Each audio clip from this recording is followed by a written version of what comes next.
Chapter 42. Piper. Leo stared at the dagger.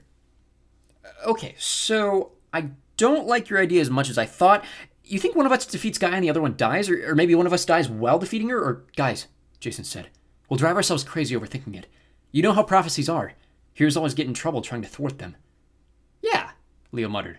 We'd hate to get in trouble. We've got it so good right now. You know what I mean, Jason said. The final breath line might not be connected to the storm and fire part.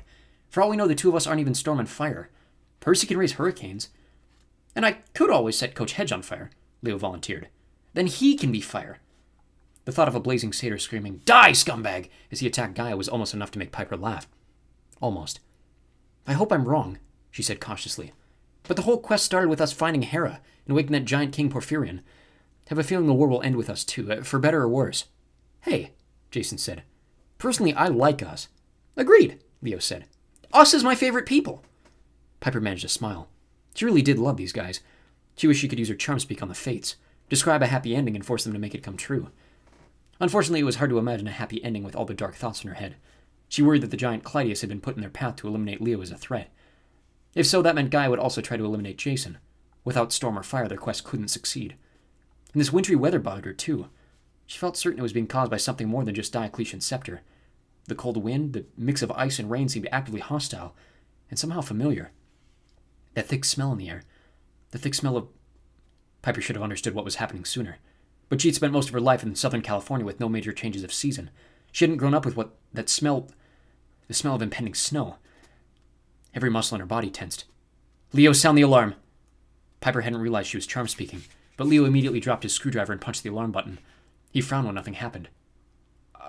It's disconnected, he remembered. Festus is shut down. Give me a minute to get the system back online.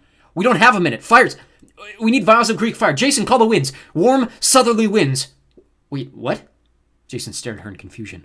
Piper, what's wrong? It's her! Piper snatched up her dagger. She's back! We have to... Before she could finish, the boat listed a port. The temperature dropped so fast the sails crackled with ice. The bronze shields along the rails popped like overpressurized soda cans. Jason drew his sword, but it was too late.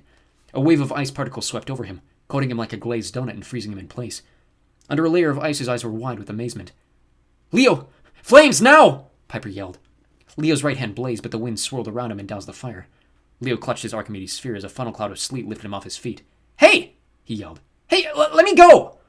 Piper ran toward him, but a voice in the storm said, Oh, yes, Leo Valdez. I will let you go. Permanently. Leo shot skyward like he'd been launched from a catapult. He disappeared into the clouds. No! Piper raised her knife, but there was nothing to attack. She looked desperately at the stairwell, hoping to see her friends charging to the rescue, but a block of ice had sealed the hatch. The whole lower deck might have been frozen solid. She needed a better weapon to fight with, something more than her voice, a stupid fortune-telling dagger and a cornucopia that shot ham and fresh fruit. She wondered whether she could make it to the ballista. Then her enemies appeared, and she realized that no weapon would be enough. Standing amidships was a girl in a flowing dress of white silk, her mane of black hair pinned back with a circlet of diamonds. Her eyes were the color of coffee, but without the warmth. Behind her stood her brothers, 2 young men with purple feathered wings, stark white hair and jagged swords of celestial bronze. So good to see you again, ma chère, said Chione, the goddess of snow. It's time we had a very cold reunion.